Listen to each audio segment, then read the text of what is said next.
Hello all of you guys, welcome back to PW platform. मी दुर्गेश मकवान, आपल्या सगळ्यांचं मनपूर्वक स्वागत. सो मित्रांनो, आजच आपली या ठिकाणी संयुक्त गट क पूर्व परीक्षा पार पडलेली आहे आणि नक्कीच विद्यार्थ्यांचे अभिप्राय बघता या ठिकाणी आपल्याला हे बघायला मिळालं की पेपर जो आहे हा मॉडरेट टू हार्ड लेवलचा होता. बऱ्यापैकी काही प्रश्न हे अवघड होते. आपण या ठिकाणी जिओग्राफी या सब्जेक्टच्या संदर्भामध्ये आपली संयुक्त गट क पूर्व परीक्षा जी आज आपली 1 जून रोजी पार पडली, यामध्ये भूगोल विषयाच्या संदर्भात आपल्याला या ठिकाणी त्याचे आन्सर्स आणि स्पष्टीकरण हे थोडक्यात इथे व्यवस्थित बघायचं आहे की त्याचे आन्सर्स योग्य काय असतील.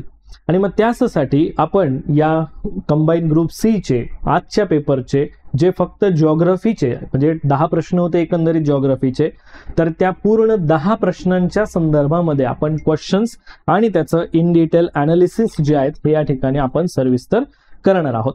आता या अनालिसिसच्या बाबतीत जर आपण बघितलं तर मी तुम्हाला जे आपण प्रश्नांच्या बाबतीत माहिती सांगणार आहे, पूर्ण डिटेल सांगणार आहे, तर एक गोष्ट लक्षात ठेवा, हे जे पण क्वेश्चन नंबर इथे दिसत आहेत हे ॲज पर सेट बी नुसारचे क्वेश्चन नंबर आहेत. ठीक आहे, मग त्यामुळे मी जे हे आन्सर सांगणार आहेत त्यांनी व्यवस्थित प्रश्न बघून घेत चला, जे ए सेट, सी सेट आणि डी सेटचे विद्यार्थी असतील त्यांनी. ठीक आहे, सो सेट बी नुसार आपण या ठिकाणी हे सर्व या ठिकाणी प्रश्न व्यवस्थित अटेंड करूया.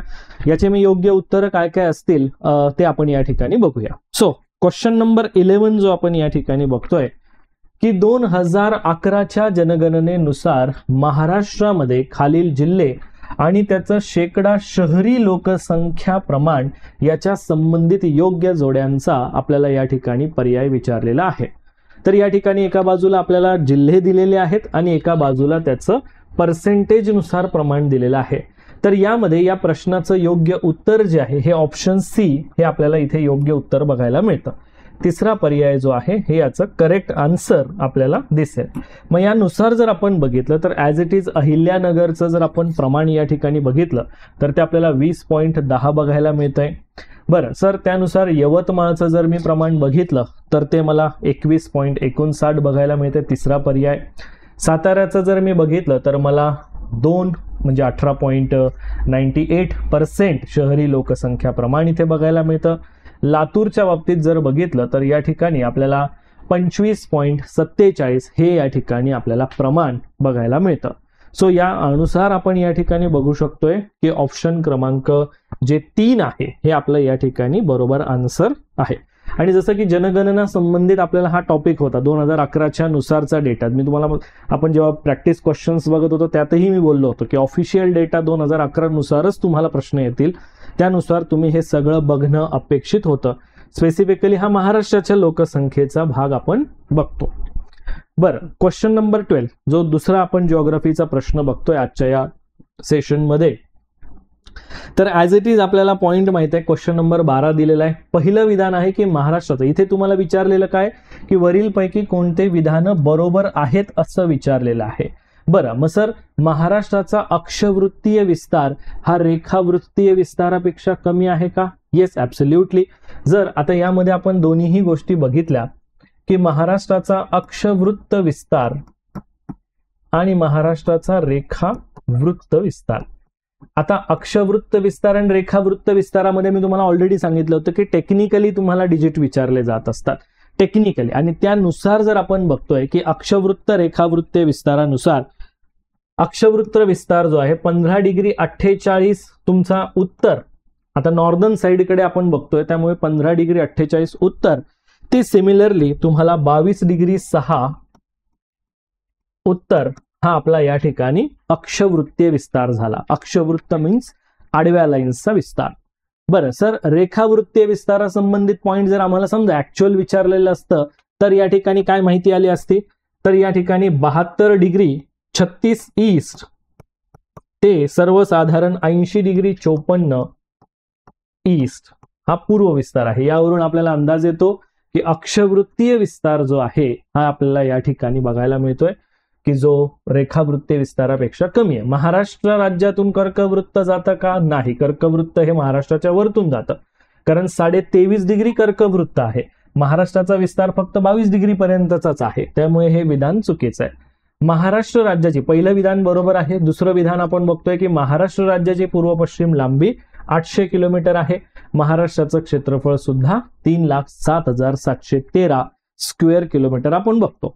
बर, मग यानुसार जर आपण हा पूर्ण डेटा बघितला किंवा या पूर्ण डेटानुसारचा जर का भाग बघितला, आता ऑलरेडी यामध्ये पण समजा जर तुम्हाला विचारलं की महाराष्ट्राच्या क्षेत्रफळासंबंधित त्याचं रँकिंग काय येतोय, तर ऑलरेडी आपल्याला माहिती आहे की क्षेत्रफळानुसार जर आपण बघितलं तर महाराष्ट्र तिसरा येत असतोय. हे पण मी तुम्हाला डेटा सांगतोय. जसं की राजस्थान पहिला आहे, MP दुसरा आहे, महाराष्ट्र तिसरा आहे. म्हणजे क्षेत्रफळ महाराष्ट्राचं 3,07,713 आहे. म्हणजे हे पण विधान वास्तविक बरोबरच आहे. त्यामुळे ऍज इट इज आपलं आन्सर A, C आणि D बरोबर. सो या ठिकाणी आन्सर आपलं 4th जे आहे हे या ठिकाणी बरोबर आन्सर राहील. ठीक आहे, आलं लक्षात सर्वांना? येस. सो हे पॉइंट्स जरा व्यवस्थित लक्षात असू द्या. ठीक आहे. क्वेश्चन तिसरा म्हणजे 13वा जो क्वेश्चन होता तो थोडासा कॉम्प्लिकेटेड क्वेश्चन होता, जो की बऱ्याच जणांनी सॉल्व्ह केला नसेल किंवा बऱ्याच जणांचा चुकला असू शकतोय. पण याबद्दलचे काही डिटेल्स मी तुम्हाला सांगून देतो. आता ऑलरेडी फेमिन कमिशनच्या शिफारसीनुसार कृषी खात्याची स्थापना ही जून 1981 मध्ये केली गेली. या प्रश्नाबद्दल जर तुम्ही बघितलं ना तर एक डेटा आपल्याला बघायला मिळतो की फेमिन कमिशन जे आहे, फेमिन कमिशन हे 1881 आहे, बरोबर की नाही? आता यातले डिटेल्स बघा.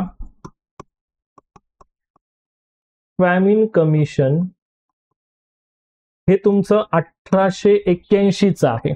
ठीक आहे, बरं. पण ह्या फेमिन कमिशनच्या शिफारसीनुसार 1883 मध्ये तुम्हाला कृषी खात्याची स्थापना बघायला मिळते. 1883 मध्ये कृषी खात्याची स्थापना आहे. त्यामुळे जर आपण बघितलं तर हे विधान आपल्याला चुकीचं बघायला मिळतं. दुसरं विधान, महाराष्ट्र कृषी आयुक्त कार्यालय मुकुंदनगर पुणे. वास्तविक हे पुणेमध्येच आहे, पण हे पुणेमध्ये जर बघितलं तर त्याचा ऍक्च्युअल ऍड्रेस बघितला तर MS सेंट्रल बिल्डिंग पुणे हे तुम्हाला त्याचं जसं की शिवाजीनगर जवळ तुम्हाला हे बघायला मिळतं.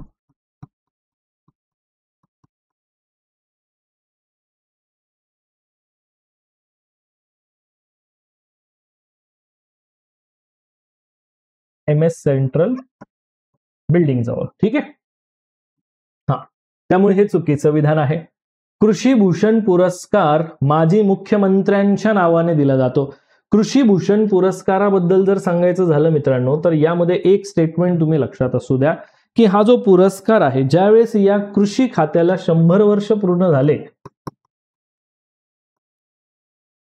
कृषी खाते 100 वर्ष पूर्ण झाले, त्याच्यानंतर 1984 पासून हा पुरस्कार सुरू झाला आणि यामध्ये माजी मुख्यमंत्री वसंतराव नाईक यांच्या नावाने किंवा यांच्या स्मरणार्थ आपण म्हणू शकतो हा सुरुवात झालेली आपण बघू शकतो.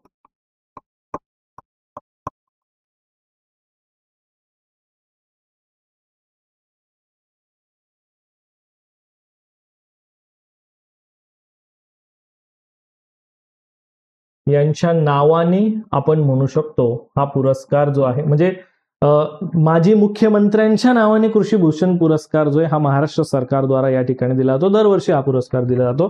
या अनुषंगाने जर आपण बघितलं तर या प्रश्नाचं करेक्ट आन्सर जे आपल्याला बघायला मिळतंय क्वेश्चन नंबर 13, तर याचं ओनली C हे तुमचं बरोबर येणार, कारण पहिले दोन्हीही चुकीचे आहेत. बरं, ठीक आहे सर. पुढचा प्रश्न जर आपण या ठिकाणी व्यवस्थित बघितला तर काय पॉइंट आहे बघा. क्वेश्चन नंबर 14 की यामध्ये मासेमारी बंदर आणि जिल्हे हे तुम्ही इथे बघू शकतात. याला जर समजा तुम्हाला कन्फ्युजन वाटत असेल तर मासेमारी बंदरच्याच ऐवजी तुम्ही याला खाडी म्हणून जरी अभ्यासलं असेल तरी तुमचं उत्तर बरोबर येऊ शकतंय, हे लक्षात असू द्या. आलं लक्षात सर्वांना? सो अशा या प्रश्नांच्या बाबतीमध्ये बरं, चला मग आता एक एक पॉइंट या ठिकाणी आपण सॉर्ट आउट करूया. जसं की डहाणू जर आपण बघितलं तर आपल्याला हे पालघरशी संबंधित बघायला मिळतं, मासेमारीचं बंदर. बरं सर, ठीक आहे. जर मुंबईच्या बाबतीत बघितलं तर माहीम हे मुंबईशी कनेक्टेड येतंय. बरं सर, दाभोळचा विचार जर केला तर दाभोळ हे तुमचं रत्नागिरीशी संबंधित आहे. विजयदुर्ग सर सिंधुदुर्गशी संबंधित आहे. या अनुसार जर मी बघितलं तर मला पहिल्याचं दुसरं, दुसऱ्याचं पहिलं, तिसऱ्याचं चौथं आणि चौथ्याचं तिसरं, याप्रमाणे मला ऑप्शन क्रमांक A फर्स्ट हे या ठिकाणी करेक्ट आन्सर बघायला मिळतंय. ऍज इट इज तुम्हाला ही पूर्ण रचना समजून येते आणि मी तुम्हाला अगदी हे व्यवस्थित व्हेरीफाय करून पूर्ण आन्सर देतोय, ज्याचं पूर्ण एक्सप्लेनेशनही तुम्हाला इथे व्यवस्थित बघायला मिळतंय, जे तुम्ही इथे अभ्यासा. बरं सर, ठीक आहे. पुढचा प्रश्न या ठिकाणी आपल्याला बघायला मिळतो मित्रांनो. थोडासा वेगळ्या पद्धतीने हा प्रश्न होता की खालीलपैकी कोणती लिपी दिलेला आहे की संथाली भाषेमध्ये वापरली जाते. कोणती लिपी वापरली जाते? तर या ठिकाणी बोलू हे या ठिकाणी आपल्याला योग्य आन्सर बघायला मिळत नाही. ओल चिकी जी आहे हे याचं ऍक्च्युअल करेक्ट आन्सर आहे, कारण यामध्ये ओल चिकी ही ती लिपी आपण म्हणू शकतो की जी संथाली भाषेसाठी वापरली जात असते. आता ऑलरेडी आपण संथाली भाषा जर बघितली तर ही एक आदिवासी भाषा म्हणून आपण बघतो. ठीक आहे. आणि जर ही आपण लिपी बघितली तर या लिपीबद्दल सांगायचं झालं तर यामध्ये ऑलमोस्ट 30 अक्षरं तुम्हाला बघायला मिळत असतात. 30 अक्षरांची ही लिपी तुम्हाला बघायला मिळत असते. आणि विशेष संथाली भाषेचा मोस्टली जो वापर होत असतो झारखंड, ओडिशा या संथाली भाषेबद्दल इथे सांगतो तुम्हाला. झारखंड, ओडिशा, त्याच्यानंतर तुमचं आसाम, सोबत वेस्ट बेंगॉल आणि बिहार यासारख्या राज्यांमध्ये ही भाषा वापरली जाते. ठीक आहे. सेकंड हे करेक्ट आन्सर आहे. ब्रेल संदर्भात जर सांगायचं झालं तर जे अंध दिव्यांग व्यक्ती असतील तर त्यांच्यासाठीची ब्रेल लँग्वेज आपण बघतो. व्हिज्युअली इम्पर्ड असतील,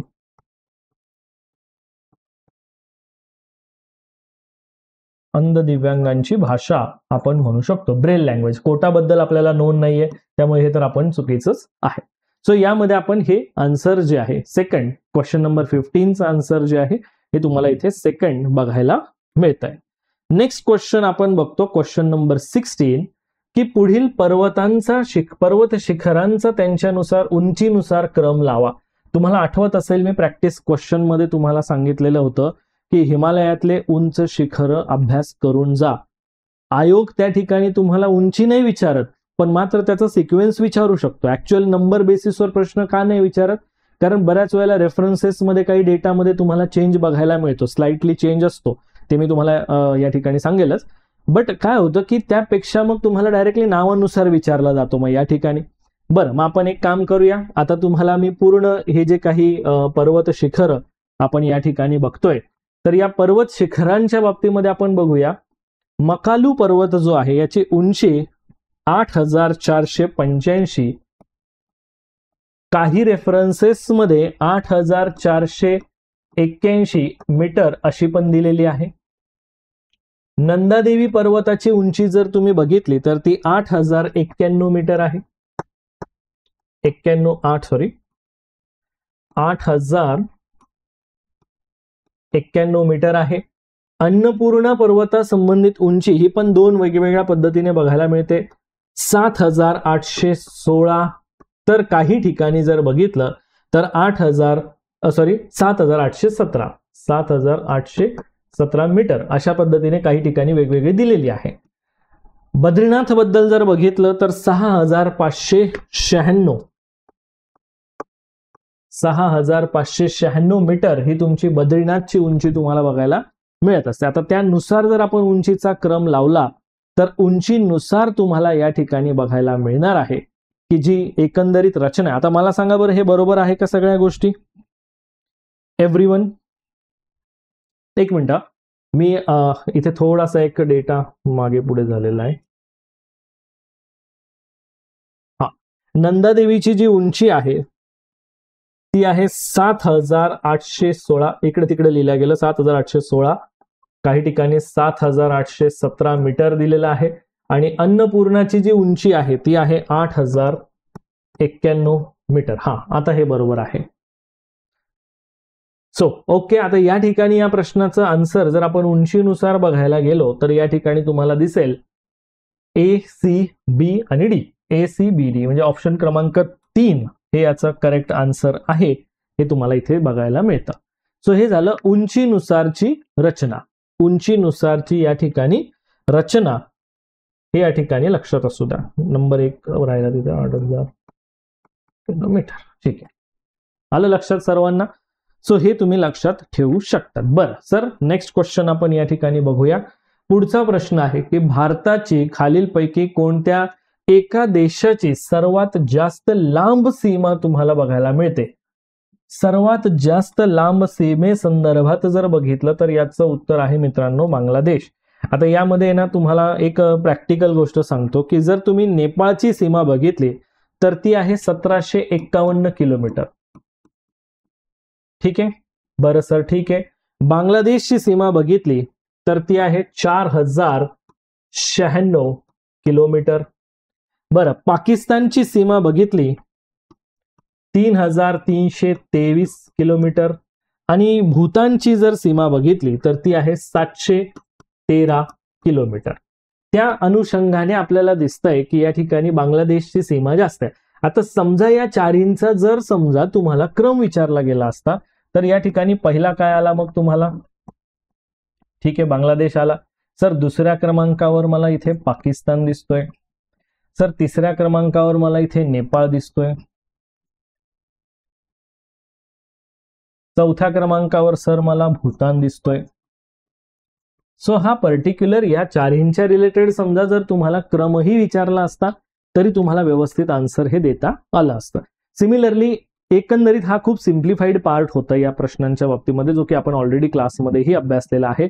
या प्रश्नांच्या म्हणजे या टॉपिक रिलेटेड शेजारचे राज्य वगैरे यांच्या संबंधित पूर्ण पॉईंट जो आहे हा मी तुम्हाला इथे शिकवलेला आहे. सो ह्याचं उत्तर जे आहे हे ऑप्शन बी हे आपल्याला या ठिकाणी बघायला मिळत आहे. ठीक आहे सर, 18 क्वेश्चन जो आहे तो काय आहे? इथे तुम्हाला दिलेलं आहे की काही प्रमुख शहरं आहेत आणि या प्रमुख शहरांची एक ओळख जी आहे, एक आयडेंटिटी जी आहे ही आपल्याला या ठिकाणी बघायला मिळत असते. सो क्वेश्चन नंबर 18 मध्ये आपल्याला दिसेल की भंडारा जिल्ह्याची जी ओळख आहे याला आपण या ठिकाणी तलावांचा जिल्हा म्हणून या ठिकाणी लक्षात घेत असतो. बरं सर, नंदुरबारचा विचार केला तर नंदुरबारमध्ये तुम्हाला एक प्रसिद्ध तोरणमाळ हिल्सवर बघायला मिळेल यशवंत तलाव बघायला मिळतोय की जो तुम्हाला तोरणमाळ हिलवर बघायला मिळतो. तिथे जवळच तुम्हाला बघायला मिळतोय हा नंदुरबारमध्ये. बरं, उदयपूर जर बघितलं तर तुम्हाला सिटी ऑफ लेक्स या ठिकाणी बघायला मिळतं. या उदयपूरमध्ये सिटी ऑफ लेक्स म्हणून ज्याला आपण बघतो तर यामध्ये अनेक सारे काही तलाव तुम्हाला बघायला मिळत असतात की ज्यामध्ये पिचोला तलाव आहे. त्याच्यानंतर तुमचा फतेह सागर आहे. फतेह सागर तलाव आहे. त्याच्यानंतर तुमचा स्वरूप सागर आहे. तो असे काही तलाव तुम्हाला या ठिकाणी बघायला मिळत असतात. आणि छत्रपती संभाजीनगरची ओळख जर बघितली तर तुम्हाला या ठिकाणी सिटी ऑफ गेट्स म्हटलं जातं. अनेक सारे मुघलकालीन गेट या ठिकाणी तुम्हाला बघायला मिळत असतात. त्यामुळे तुम्ही हे सहज इथे लक्षात घेऊ शकतात. ठीक आहे.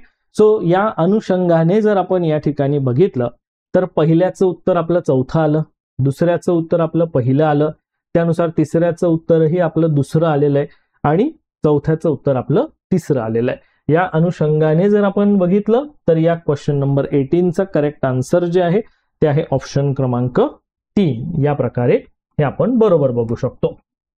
आलं लक्षात सर्वांना? येस. ओके.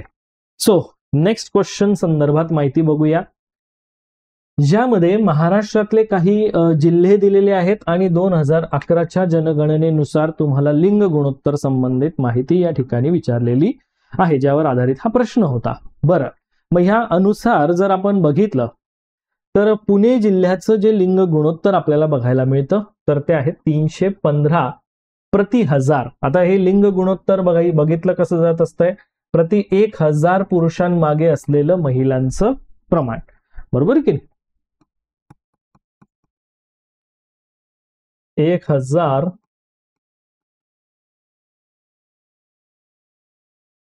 पुरुषांच्या मागे महिला प्रमाण.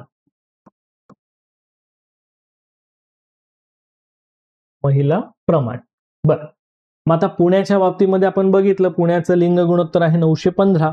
रत्नागिरीचं महाराष्ट्रामध्ये आपण सर्वात जास्त बघतो की जे आहे 1122. त्याच्यानंतर अहिल्यानगरच्या बाबतीमध्ये आपण बघितलं तर त्याचं आहे 939 आणि नागपूर शहराच्या बाबतीत बघितलं, नागपूर जिल्ह्याच्या बाबतीत तर ते आहे तुमचं 951. याप्रमाणे जर आपण विचार केला तर या 19व्या प्रश्नाचं योग्य उत्तर आहे पहिल्याचं आहे 3रं, दुसऱ्याचं आहे 4थं, त्याच्यानंतर तुम्हाला बघायला मिळतंय 3ऱ्याचं आहे 1 आणि 4थ्याचं आहे 2. या अनुषंगाने आन्सर क्रमांक 3 हे याचं योग्य उत्तर असेल. ठीक आहे सर, हे समजलं आता व्यवस्थित. क्वेश्चन 19 आपल्याला समजला. लास्ट क्वेश्चन आपण जिओग्राफीचा बघतो, क्वेश्चन 20. आणि हा प्रश्न तुम्हाला महाराष्ट्रातले प्रमुख काही जलविद्युत प्रकल्प त्याच्याशी संबंधित आपल्याला हा प्रश्न इथे बघायला मिळतो. आता यामध्ये जलविद्युत प्रकल्प हे कोणत्या जिल्ह्यांमध्ये आढळतात त्याची माहिती आहे. सोलापूरमध्ये आपण बघतो की उजनी हे जलविद्युत प्रकल्प आपल्याला दिसून येतो, बरोबर आहे. बरं, सातारामध्ये जर बघितलं तर कन्हेर हा जलविद्युत प्रकल्प आपल्याला दिसतो. रायगडमध्ये बघितलं तर आपल्याला भिरा हा जलविद्युत प्रकल्प दिसतो आणि सांगलीमध्ये जर बघितलं तर यामध्ये आपल्याला वारणा हा जलविद्युत प्रकल्प या ठिकाणी दिसून येतो.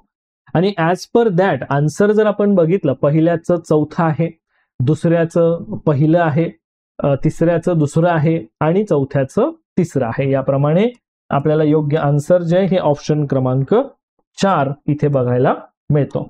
सो अशा प्रकारे आपले जे पण काही जिओग्राफीचे क्वेश्चन्स आहेत मित्रांनो, एकंदरीत आपले टोटल 10 प्रश्न यामध्ये येतात आणि या पूर्ण 10 प्रश्नांचा एकंदरीत पूर्ण डिटेल आढावा जो आहे हा आपण इथे सविस्तर बघितलेला आहे. याचे पूर्ण आन्सर्स मी तुम्हाला इथे व्यवस्थित सांगितलेले आहेत. आता यामध्ये आपण हे पण बघूया की आयोगाच्या बाबतीने बाकी सगळे आन्सर्स तर बरोबर आहे. यामध्ये आता आपण बघूया पुन्हा एकदा की आयोग जे आन्सर शीट असेल किंवा आन्सर की असेल त्यानुसार याचे आन्सर्स काय आहेत. ऑलरेडी ऑलमोस्ट सगळे आन्सर या ठिकाणी बरोबर आहेत मित्रांनो. सो हे आन्सर्स नुसार तुमचा जिओग्राफीमध्ये किती स्कोर आलेला आहे हे तुम्ही मात्र या ठिकाणी कमेंट्समध्ये सांगायला विसरू नका की जिओग्राफीच्या आउट ऑफ 10 क्वेश्चन्स पैकी तुमचे किती प्रश्न बरोबर आले या संबंधित तुम्ही पूर्ण तुमचा स्कोर जो आहे हा या ठिकाणी मला सांगू शकतात कमेंट्समध्ये. So all of you guys thank you so much, thanks a lot. आता आपण या ठिकाणी भेटूया आपल्या नेक्स्ट सेशन्समध्ये. That's it for the day. जय हिंद.